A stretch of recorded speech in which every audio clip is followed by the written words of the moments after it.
My fellow Jamaicans, Emancipation Day calls us to remember one of the most consequential turning points in our history. On the 1st of August 1838, full freedom came to the formerly enslaved people of Jamaica after centuries of bondage, exploitation, and injustice. That freedom was not freely or generously given. It was secured through the courage, resistance, and endurance of generations of our ancestors. Some resisted openly.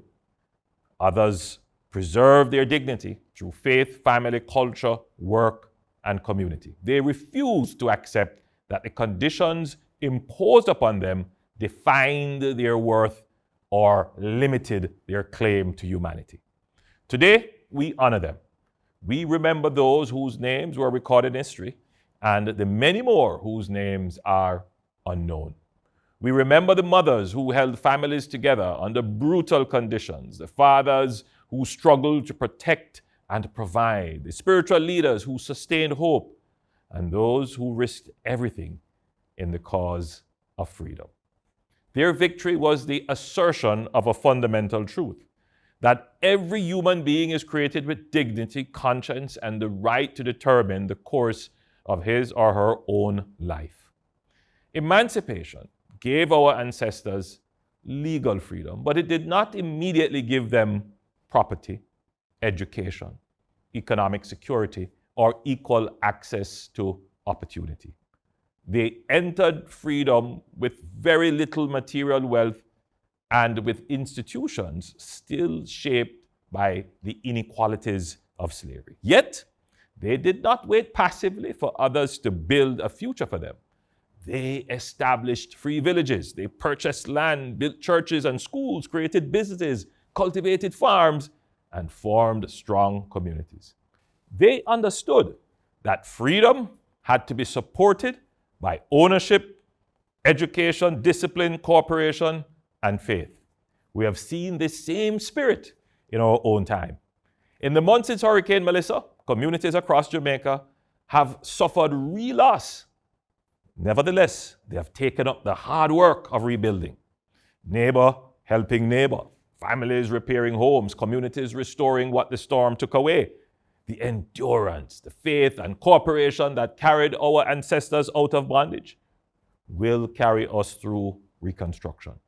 And we are determined to rebuild not only what stood before, but something stronger and more resilient, so that no storm can undo in a night what a generation has built.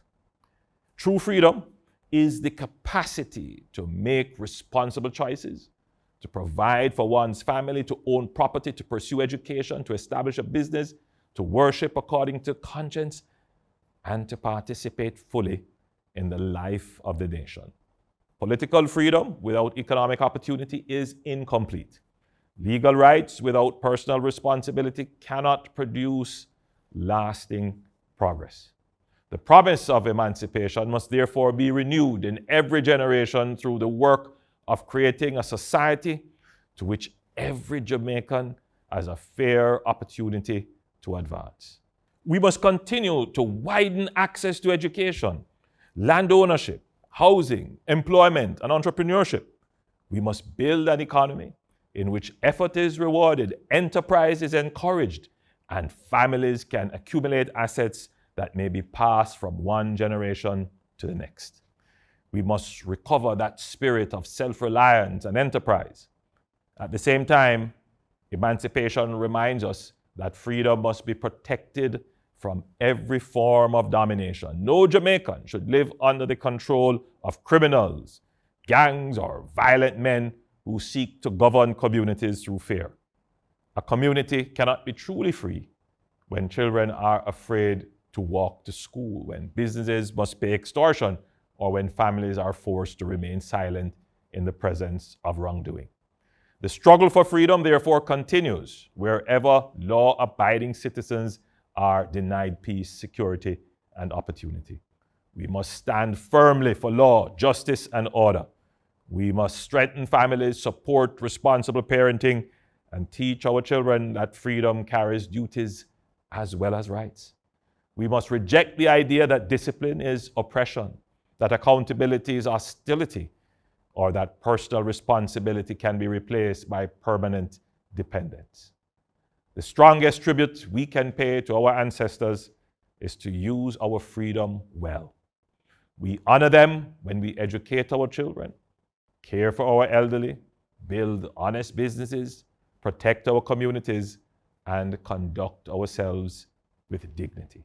We honor them when we reject prejudice and injustice. We honor them when we refuse to allow the circumstances of our birth to determine the limits of our ambition. Emancipation is both an inheritance and an instruction. It tells us where we have come from, but it is also a call for us to decide what we will become. Let us therefore continue the work of building a Jamaica in which freedom is supported by opportunity, independence by ownership, rights by responsibility, and hope by purposeful action. May we remain worthy of the sacrifices of those who came before us. May we preserve the freedom they secured. And may God continue to bless Jamaica, land we love.